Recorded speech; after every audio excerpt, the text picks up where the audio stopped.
We gave you the worst superhero video games of all time, but today here in gameranx, we're here to talk about the 10 best superhero video games of all time.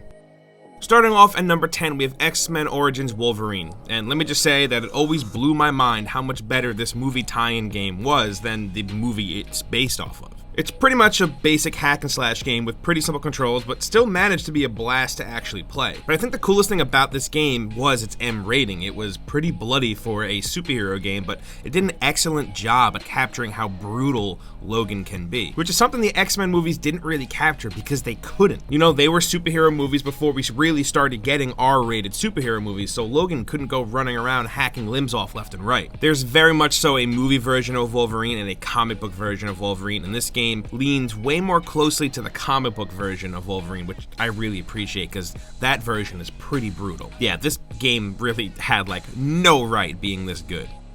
Moving on to number 9, we have the Incredible Hulk Ultimate Destruction, which is essentially the perfect Hulk simulator. It really leans heavily into the ridiculousness that is this big green boy. There are so many Hulk things you can do. You want to leap into the sky and rip a jet out of the air and slam it to the ground, or throw it at an enemy? Yep, sure, you can do that. How about jumping on a bus and using it to surf around the city? You can do that too. Radical Entertainment just really understood Hulk as a character and how he would actually play in a video game, and they absolutely nailed it here. They gave you the room needed as well. The environments here, while kind of bland and boring, were pretty open and filled with stuff to pick up and smash, and it was a wonderful playground for Hulk. You had a lot of cool moves at your disposal as well, like grabbing a tank and spinning it around to knock out enemies, or making boxing gloves out of cars. The enemies were surprisingly relentless too, which didn't really give you time to slow down, which seems like something the Hulk would do, just non-stop smash. Like I said before, this really is the best Hulk simulator.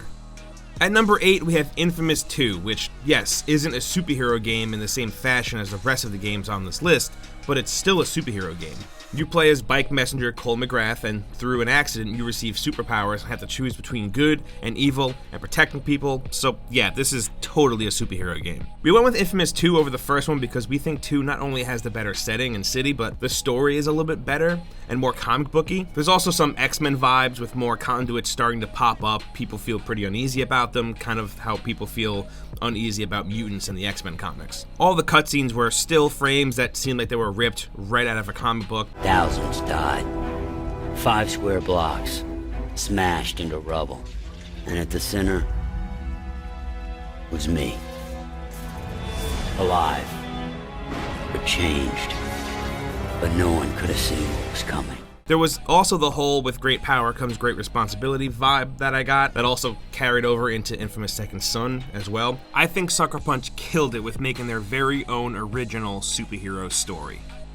Moving on to number 7, we have Captain America and the Avengers, and I gotta say that this is one of my all-time favorite superhero games. I always had the SNES copy and actually just got to play the actual arcade cabinet last year, and I almost cried. This is your typical run-of-the-mill arcade beat-em-up where you can play as Captain America, Hawkeye, Iron Man, and Vision. There really isn't anything crazy about this game at all that sets it apart from other beat-em-up games or superhero games, but this came out on SNES in 1993 when I was a kid, and I think that being able to play as some of my favorite heroes and hearing that awesome music and beating the shit out of Red Skull, Ultron, and Crossbones just blew my mind at that age. This one is just straight up nostalgia for me.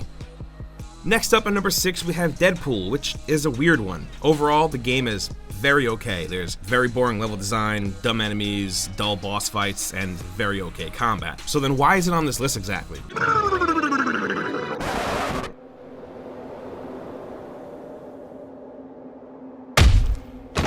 I'd ask what that was about, but I don't want to know.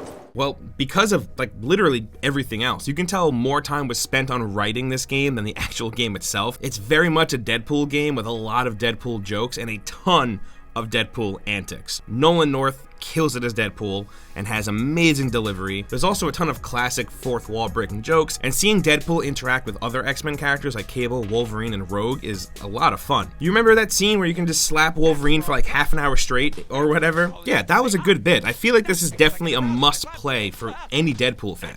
And at number 5, we have SpiderMan II, you know, the best Spider-Man game based off the best Spider-Man movie, Sam Raimi's SpiderMan II. The jump from the first game to this one was insane. First off, you had free roam of an open world New York City, your web actually attached to buildings and light poles, where in the first game it was attaching to clouds, pretty much, I guess. Combat was fun, and there was a great cast of villains to face off against, but it was the web swinging that really stole the show. Swinging around New York is hands down the best part of this game. This was the last truly good Spider-Man game for quite some time too. Not everyone after this was horrible, but none of them even held a candle to this one. And this came out in 2004. The only Spider-Man game, in my opinion, to even come close to this one was Marvel's Spider-Man, and that came out in 2018, 14 years later, but we'll talk about that game in a bit. At number 4, Injustice 2 is one hell of a game. NetherRealm has been doing a great job with single-player stories for fighting games, and Injustice 2 was one of the shining examples. It's a great single-player experience. You have to play it, because it's a perfect example of a fresh new DC story that takes a world and characters that you know and love and flips them on their head. Yeah, technically it's all a big excuse to just get every superhero and villain to punch each other a lot, but the actors specifically for Superman and Batman just do such a kick-ass job. Also, it's a well-put-together and extremely fun fighting game. Did we forget to mention that part? And you know what? Include the original Injustice in this too, because it's also great. Oh, and the Injustice comics too. I highly recommend them if you're feeling all of this. You probably won't regret it. And at number 3, let's talk about Marvel's Spider-Man. This is one that we here at gameranx love. I think Insomniac did an amazing job making a believable Spider-Man game, not just in terms of gameplay, but also in story. Yeah, they did some things differently that don't totally line up with the Spider-Man lore that's already been laid out for us, but I think they did a great job with making it its own and hitting you right in the feels. One thing that's super important to any Spider-Man game is its suits, and they nailed it in that department as well. Making every suit not only look different and great, but also gave each one their own unique ability, and even threw us some awesome free ones. I mean, come on, you can swing around in the same Raimi suit. Like, are you kidding me? Even the collectibles were handled well. I actually wanted to spend time swinging around New York to find them. They set themselves up really well for a sequel too, and I really hope that we get to see that sooner than later, because Insomniac made a damn near perfect Spider-Man game, and I just genuinely want to play more. Coming in at number 2, we have Marvel Ultimate Alliance 2. Ultimate Alliance blew my mind when it came out, and its sequel was even better. Both of these games are essentially fan service of the video game. First off, you have the Civil War storyline serving as the backdrop here, Civil War being up there as one of the greatest Marvel stories ever, and then you're able to build your team from a giant roster of Marvel characters. You have the heavy hitters like Captain America, Iron Man, and Thor, and then some smaller characters like Luke Cage, Iron Fist, and Songbird, and even villains like Venom and Green Goblin. And having all of them on screen at once, it was just insane. It was almost like playing with your action figures and making up your own teams that might not necessarily happen in the comics or the animated shows. And like any other superhero game that matters, there were alternate costumes that you could unlock. I will say though that while the second one is the better game, the first one had the better roster. I mean, how are you gonna let me play as Blade, Moon Knight, and Doctor Strange and then not let me play as them in the next game? I mean, that's just straight up mean. And finally, at number 1, we have Batman Arkham City. Now, yes, we realize that none of the other Arkham games are on this list, but we really thought that this was the best of them, but didn't want half of this list to be Arkham games, so we went with what we thought was the best one. Arkham Asylum took the world by storm, and I didn't think that a Batman game could be any better until Arkham City, which took everything Asylum got right, but let you run around an open world Gotham City. I'm pretty sure the first time I got to grapple and glide around Gotham, I actually teared up, no lie. The comic book nerd inside of me was freaking out. Just like Arkham Asylum before it, it's packed with villains and also packed with tons of Easter eggs for you to find. Batman's combat is also perfect and really makes you feel badass like Batman should feel. Rock City did some awesome story stuff as well, with the big ending being very important for setting up what's going on in Arkham Knight. I'd say that all the Arkham games in general should be looked at and studied by any dev team that's going to be making a superhero game in the future.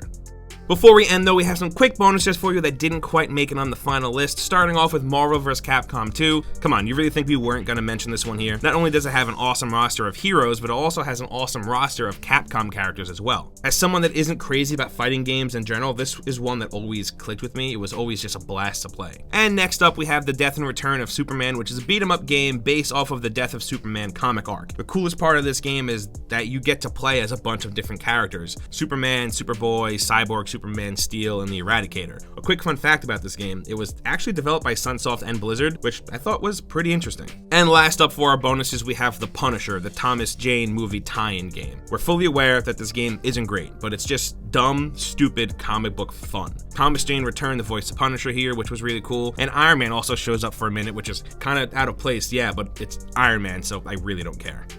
And those are the 10 best superhero video games of all time, but we want to hear from you, so meet us down in the comments and let us know what you think. As I'm sure you already know, hitting that like button really helps us out, and if you're new here, subscribing is a good idea, because we put out videos like this every single day. As always, thank you for stopping by and hanging out with us, we really appreciate it, and we'll see you next time, right here on gameranx.